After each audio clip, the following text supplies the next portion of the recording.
Dave Chappelle's little drop this week with his video 846. Dude is the GOAT, man. Yeah. That he is. That he is. So I got some topics of discussion I kind of wrote out. Some of them may be offensive, but hey, I don't care. So first question and topic of discussion is, how do we feel about Chappelle saying that celebrity silence isn't complacency? Ooh, in some cases, I think. You know what? I mean, his statement was saying, "Look, the streets are doing the work." Right? Mm-hmm. That's what he was trying to say. Yeah, and then also on top of that, he's already spoke about this before in previous specials. Yeah. It was hilarious to see. This is the thing about having those two different sides of Facebook. It's hilarious to see people on the left, liberals, ultra. Also that term, like, I don't think the liberals that everybody's talking about are liberals. They're like super far left. They're the antithesis of the people that are like super far right. Yeah. They're like doing the most. They're doing way too much. Yeah. And a lot of them are doing it in our names, and we're like, nah, y'all need to chill. It's extremism. Extremism is. Yeah, it never works. You need to be moderate about everything, because there's two sides to every story. But to go back to that, like having these two things on my list, like you have the people on the left, like, yo, where's Kendrick Lamar? Why hasn't he said anything about it? Kendrick's been rapping about this stuff for a whole album since he came on the scene. was talking about this shit. What else does he need to say? Y'all Where's need to stop Tupac? listening. Where's Tupac? Like, what yeah, right. And then you have people on the right propping up people like Lil Wayne, who, mind you, we've already been through it with Lil Wayne. First of all, dude's been rich since before he had hair on his chest. 15. So he has no stake in this. 15 he's been when rich he started forever rapping with those guys. So he's not gonna have any issues. Like, if you've seen his interviews with cops, he doesn't care. He just acts like a rich spoiled dude. He just talks to them any way he wants to lawyers and everybody. So like he does. This is the same dude that said in his song that got pulled, "I'll beat that up like Emmett Till." And he thought that was okay. So we're not taking any advice from this dude. What do you mean? He doesn't matter. And then everybody else has already said their say on it. Why do they have to keep saying, like, what was Dave Chappelle's joke about this exact thing? Like, Ja Rule. Where's Ja Rule? Somebody get Ja Rule. I remember right around September 11th, Ja Rule was on MTV. That's what they said. We got Ja Rule on the phone. Let's see what Ja's thoughts are on this tragedy. Who gives a fuck what Ja Rule thinks at a time like this, nigga? This is ridiculous. Have I not ever said anything about these things before? So now all of a sudden, this nigga expects me to step in front of the streets and talk over the work these people are doing as a celebrity? Answer me. Do you want to see a celebrity right now? Do we give a fuck what Ja Rule thinks? Where's Ja? Right. Yeah. Nobody gives a shit about Ja. That's what I'm saying. That's what I'm saying. This whole celebrity complacency, like, do they need? I don't need to have a celebrity tell me that this is how I should think, because that is the system, right? That's feeding back into the whole mindset of I need to listen and follow, right? But I think that there's the issue of power, and what does money equals power. And so if you have black celebrities that could be, we talked about how the Jewish community kind of reinvests in itself, and they take care of themselves or whatnot. Like we can go back to that and talk about the Jewish people have been getting hated on for over like 2,000 years. So like they kind of had to, like they had to be like, well, yeah, we're going to have our own bakery, we're going to have our own doctor's offices, we're going to have our own all this shit, because we can't go out there or else they're going to fuck our shit up. So it goes back, and we need that in the or buy it out from under us. Right. I had a conversation with Jen about this with the whole Beats thing and Dr. Dre. Yeah. Well, I mean, we need exactly, yeah. So we need a movement like that in the African American community, and not that it hasn't happened before. You know, yeah, it has happened before. We did. Yeah. Black Wall Street. Then what happened to that? What happened to that? And They burned it down. Yeah. Right. Exactly. Drop the bomb So, on me. Happened since it hasn't really happened since. Every community you have that's predominantly black, they set up shit to make it so that community does not thrive. You got to live Right. in every corner. Drugs and guns. And on top of that, we were speaking on that point. We talk about this amongst, our own race, but the black capitalist is no better than the white capitalist. mm-hmm. Yes. Most of our athletes are black capitalists. They're slaves to the check. They're not Michael Jordan. We talk his whole thing. He ain't shooting out. Talk on that a little bit. I need these shoes, dog. So he gave that $100 million. What do you think about that, Britt? Overspend. I mean, yeah, that's cool, I guess. But Is that too late though? Is that too late? Money comes and goes. A voice can stay forever. It can echo in eternity. I mean, look at Dr. Martin Luther King Jr. The more you speak out, just using him more specifically because I've heard posts about him, just recently. And I'm typically quiet, just so you guys know. I don't really jump on this kind of stuff because having a military background is just get as much information as possible, see how it all unfolds. You're literally, and look at this strategic value of what's happening. Which is the right way to do it, but yeah. Correct. But just to kind of hop on that, like we need a voice, and someone said, hey, we need, what? I'll just make this quick little sidebar. We need African Americans to speak the truth like Jesus Christ did. Speak the truth like Dr. Martin Luther King Jr. did. However, I hear them and I understand it. I try to understand everybody's perspective, but they killed them for it. Yeah. Okay. One of them, they beat him senseless throughout the streets, drug him through the streets. Okay. Hung him up on a cross and then killed him. The other one, they almost did the exact same thing to him and his party members. They beat him, drug him through the streets, all of this. The government assassinated him. Yeah. His family won that case, by the way. You can look it up on Google now. Right. Oh, yeah. Right now. Oh, yeah. In 1999, the family of Dr. Martin Luther King Jr. won the case against the U.S. government, proving that they legally assassinated him, that the government of the United States of America assassinated him, put the hit out on him. And it details who they hired, which was this guy that happened to escape from jail, right? Just basically let out the fucking back door. There's so many went and killed him. There's so many, sorry for this kind of analogy, but there's so many holes in that. It's hard. It's Swiss cheese as fuck. It's Swiss cheese. But I only brought that up to say this is if we should not have celebrities speaking out and just don't. I mean, money, okay, great, but you need a voice of influence, and a voice of influence can be a voice of power. But the people need to understand that. I think it needs to be unified. I think it's not just one person. I think. Let me tell you, and you saw this video, Anthony. I shared this with you because if it doesn't happen, you know what's going to happen. As some of you guys, I think it was Britt and Sandra. I think you mentioned some too. What's going to happen is the people are going to consolidate, right? They're going to coordinate. They're going to understand we have these small pockets of like Black Lives Matter raised here and then it dissipate. We had the civil rights movement here and then it dissipate. We had all of this here and then it dissipated.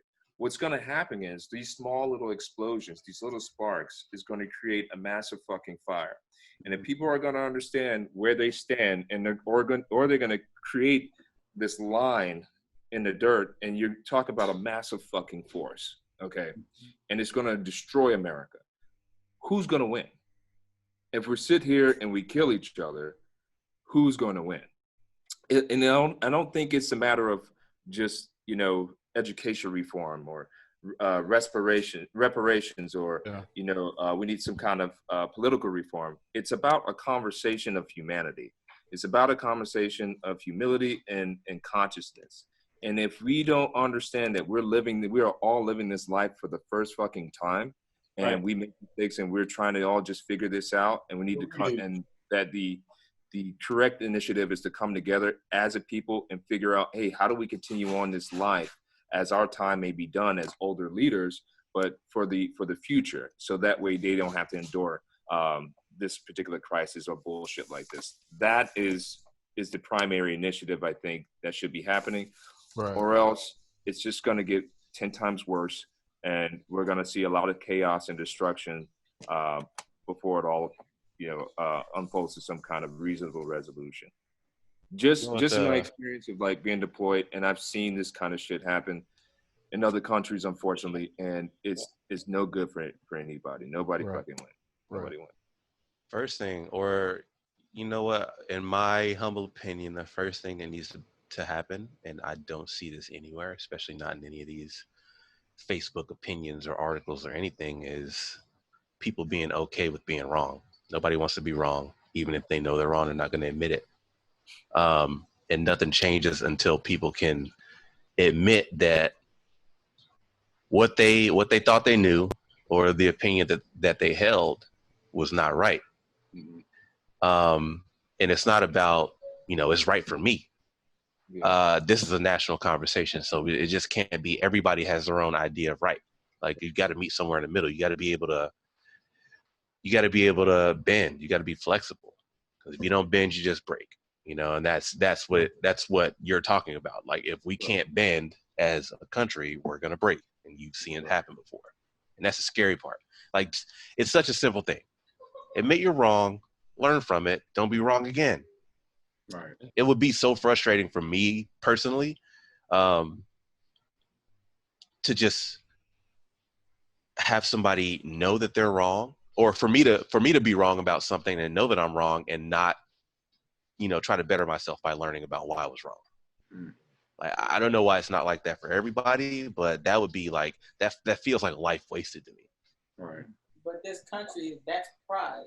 This country, where those who didn't do the manual labor, but those who sat back and watched those who did the manual labor built this country, those folks based this country on pride. The shit that flies around in the South now is our Confederate pride, our Southern pride, and people's pride, especially men, especially well-off white men, even the broke ones. Their pride won't let them say, "I was wrong. This was wrong. My opinion was, or my what I thought was right is wrong. What I had been taught for X amount of years was wrong. The history that we were all taught was wrong. The teachers teaching the shit. Those who are conscious and aware of it, but there are tons who are not. So they continue teaching this bullshit history and these books that omits half of what really happened. It just blankets shit and sugarcoats it to the point where you don't even realize they're kind of telling you the slaves came over here on the boat. They were here.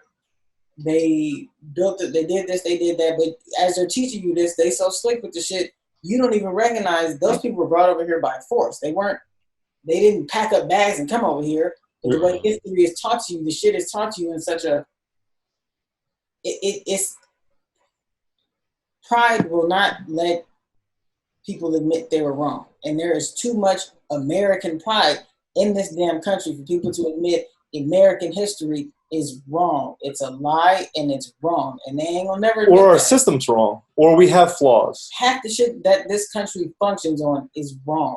90% of what this country functions on is wrong. But It's right for a small majority, but it's wrong for the broad majority of everybody. It's exploitative. It's exploitative. Yeah. Right. Because that's the design of capitalism, though. It has to be. That's where we live. Somebody has to lose. Unfortunately, that's been us. I think it goes back to what Britt said about having a system, an education where they've conveniently omitted very important parts of our involvement. Redacted. Right. Redacted. Which you don't later find out. I mean, you find out later on, and you realize how much we really should have been very honest about what we did. Right. It does paint a very nationalistic picture of what it means to be American, which means that our decisions and how we approach things are the correct way. We're righteous. We're doing it for the betterment of our countrymen and countrywomen. It's pretty terrible. I once had not an argument, but a discussion with with a friend of mine about the United States involvement in the 80s in Central America and what that meant for them.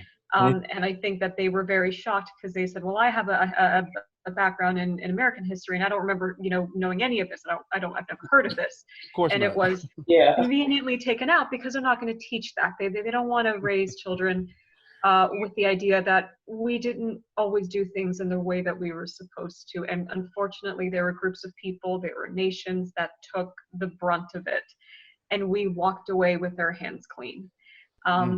It's concerning that that's the idea, and I think that it's harmful. It builds up a false sense of confidence in ourselves as Americans, and it's just generally just very harmful. It's very harmful because we're not being held accountable for our own mistakes, and we can't look at ourselves under a microscope and go, well, let me pick apart the pieces that are genuinely wrong. We need to talk about it. But I'm sure it's so hard to find that stuff. It's so hard to find it. That's what I'm saying. It's constantly being rewritten. It's also, I think it has to do with, with like when we're talking about education, and, Jim was talking about our identity as Americans, and like, what was the identity of Americans? Right. When you have an identity with something, a lot of core beliefs are tied to that, and core beliefs are things that we hold, to be intrinsically true. Like, these are the beliefs that we will die before we give up. And, when they look at, people with, psychologists have done studies on people who've, looked at and been asked about their political beliefs, and then maybe been presented information that contradicts them. And when they look at these people under like, functional magnetic resonance imaging studies on these people's brains, they're looking at their brains and they're seeing that the same areas that are lighting up, that are showing activity when people's core beliefs are challenged, are the same kind, or the same areas of the brain that are light up when you're under a physical threat, when somebody's like actually attacking you physically. So it's again, not deeply ingrained to react that way. So this goes back into, this is all, this is part of who we are as a species. Like some of these things, like, but we have the ability to do it. We just have to try to suspend. And I think that's like one of the biggest challenges is, how do we get above that, to use the outdated reptilian brain? How do we get beyond that? That's a great point. Yeah, it's something that that goes to that I nature. Want to share a quick story on that. That nature versus nurture kind of talk. It's like it's that innate thing that we say yes, we're going to go with this innate physiological reaction, or are we going to the whole nurture aspect? Are we going to listen to the education that we've been through? Are we going to listen to our rationale that we have? Which one are we going to follow? Are we going to think for ourselves, or are we going to react? Right? That's a big thing, reacting versus actually, because the reptilian, the smaller, that primitive kind of brain, it just reacts really quickly. Like, when you're afraid of something, you don't know why you're afraid. You're not thinking like, why am I afraid of this thing? You're not trying to rationalize it. It's just like all this. It's just like, holy shit, there goes a big fucking cat. I don't want to get eaten. I'm afraid, so I'm either going to run or I'm going to climb up a tree. I'm going to do something. But fear is instantaneous. It doesn't have to be rationalized, or you don't have to go through any logical steps to justify it inside of your head. But we need to use the larger part of our brains, that cerebrum cortex, that is good at planning and evaluating ideas and looking at things and going through something logically and actually solving problems. If we can use that before, if we can overcome using the small primitive brain with our, with our new addition, this guy, then we can seize the day and we can win what is really, this is a battle, for our entire species, essentially. Yeah. You're absolutely right, Ethan. Like, how do we do that when we're faced with the broadcasting, with the media, or social media? How do we do that when we have the consumption of all these chemicals that are not good for your body, are not good for the mind, How do we do that when we have these environments of opposition? As me as a black man on a daily basis, walking out of my door, I'm married to a white woman. And when we go to the store, they look at her and talk to her and don't even fucking talk to me. Right. You know, even though I'm paying. Right? How do same thing to me. I had a story when we were getting married. When we were getting married, that happened at a country club in Valencia out here. You told me that. Yeah, you told me that, Cook. I had to physically step in front of people and like initiate that eye contact. Like, yeah, I'm making a decision today. The white lady at the country club in Valencia that we were looking at almost shit her pants when she saw that this was Jennifer. She's like, "Oh my God, you're Jennifer!" Yeah. I get that a lot, Anthony. You know that from. I know this. Yeah, I've been through it. Most people who hear me talk on the phone think I'm like some middle-aged white dude who's gone. Math teacher. I get it all the time, man. And they come in the office, they're like, "Wait, you're Eric?" And I'm like, "Yeah." They're like, "Dude, I so thought you were like an old white dude who was divorced 3 times." And you've lived that many lives in the life that you've been in. That's why.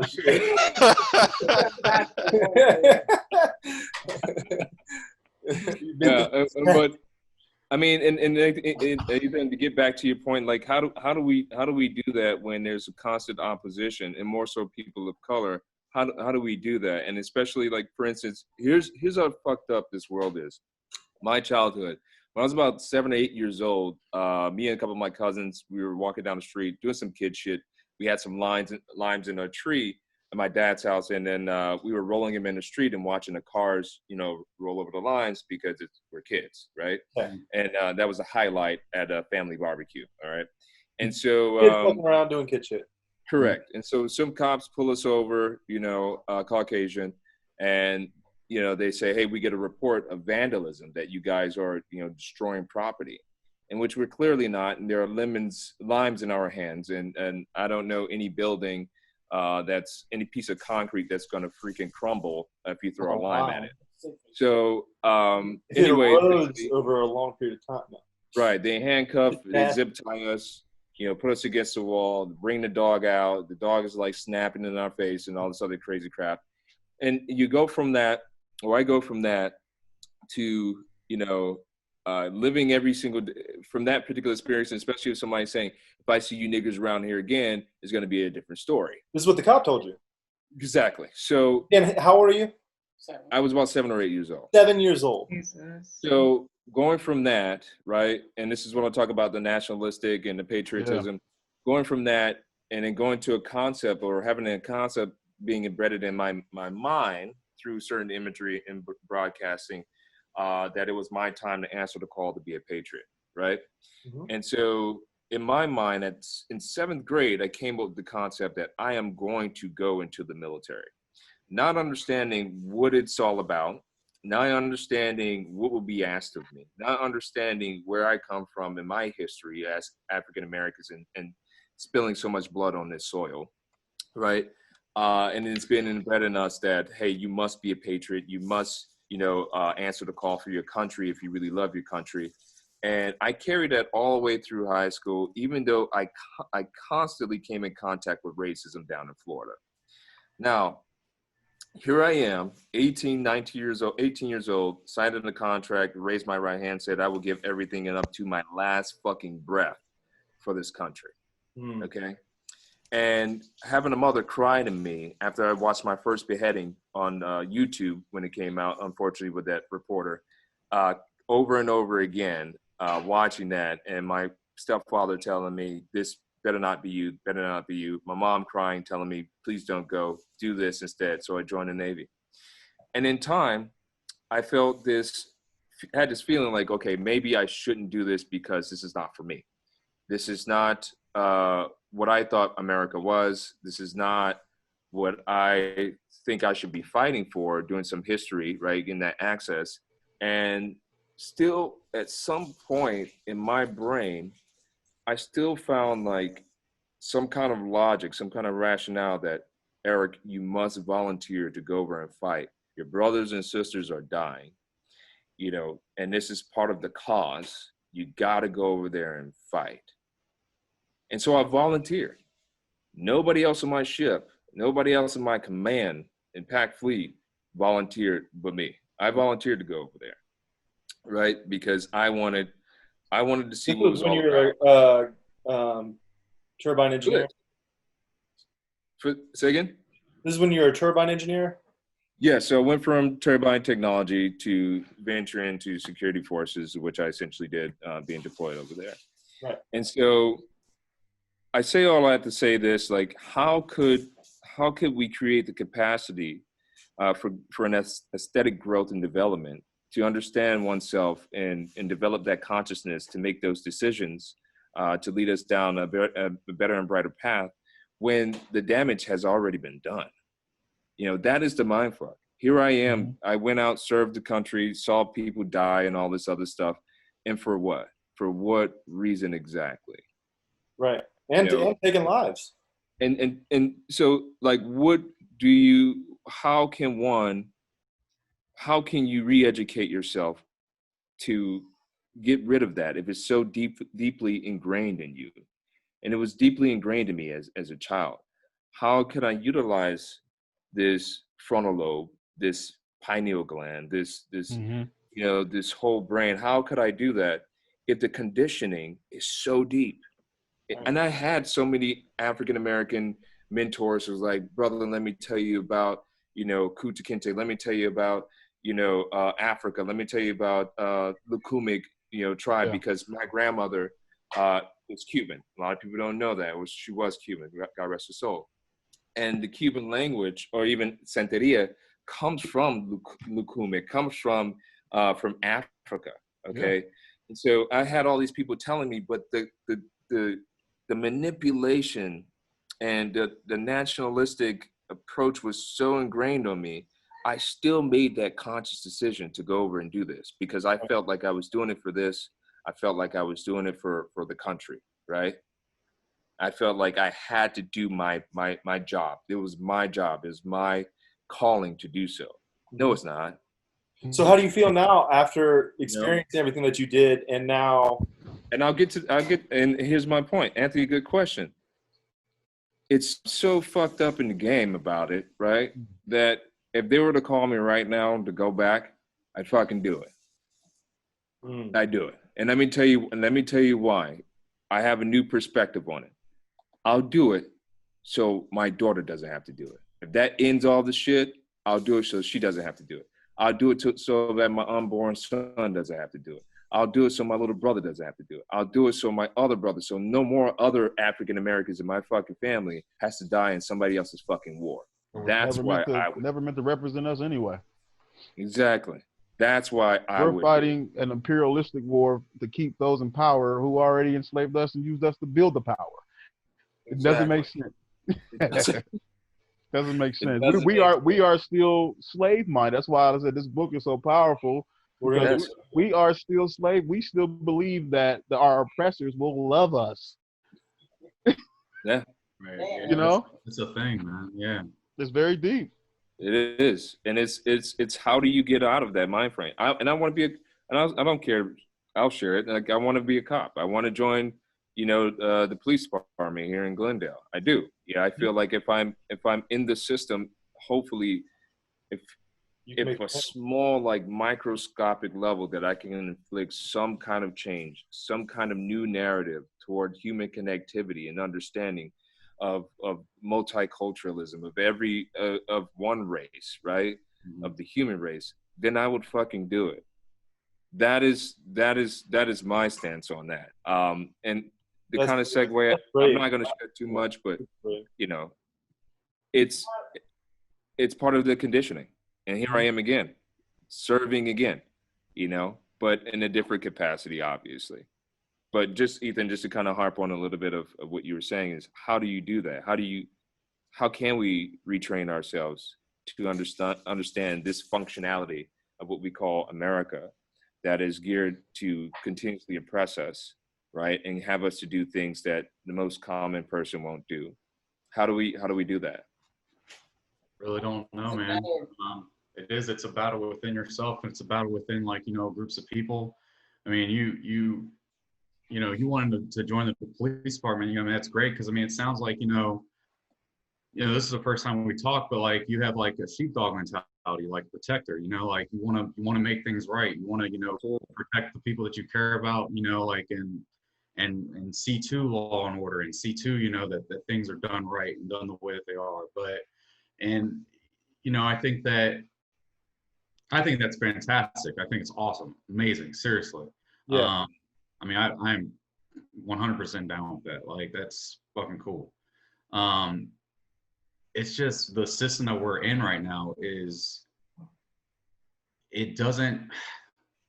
we are in a fundamentally unjust system. So it kind of makes it very difficult for somebody who is seeking justice and wants to be part in building a just world to help build that up.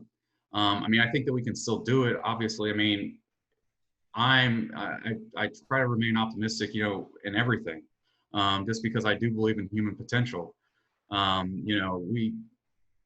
Like I said, going back to the beginning of this conversation, we're 100,000-year-old species, but we started off in the trees. Much more than that, but we have footprints on the moon, dude. So like, I mean, there's nothing that it's like Voltaire said, there's no problem that can withstand the assault of sustained thinking. It's not a thing. Like, any problem can be solved, but it takes people working together. I think personally it'll come from a more populist kind of standpoint, like, or a populist politician. I, don't want to give myself away. I really supported Bernie Sanders. I thought that what he was spitting was really, it was hot shit, man. And the guy had a lot of really good ideas. And the biggest one amongst them, I think the most effective amongst them, is that we need to get rid of this whole fucking millionaire, billionaire bullshit. That concentrated wealth gives them power that and there's two parties away from all the rest of us. So we and need to bullshit two-party system. Yeah, we need to topple all that shit. Get rid of all that. I mean, that's gonna take us people on the ground. We can do that. That's what I'm saying. That's what Dave was talking about. Yeah, bringing it completely back, because I want to be talking about Dave's.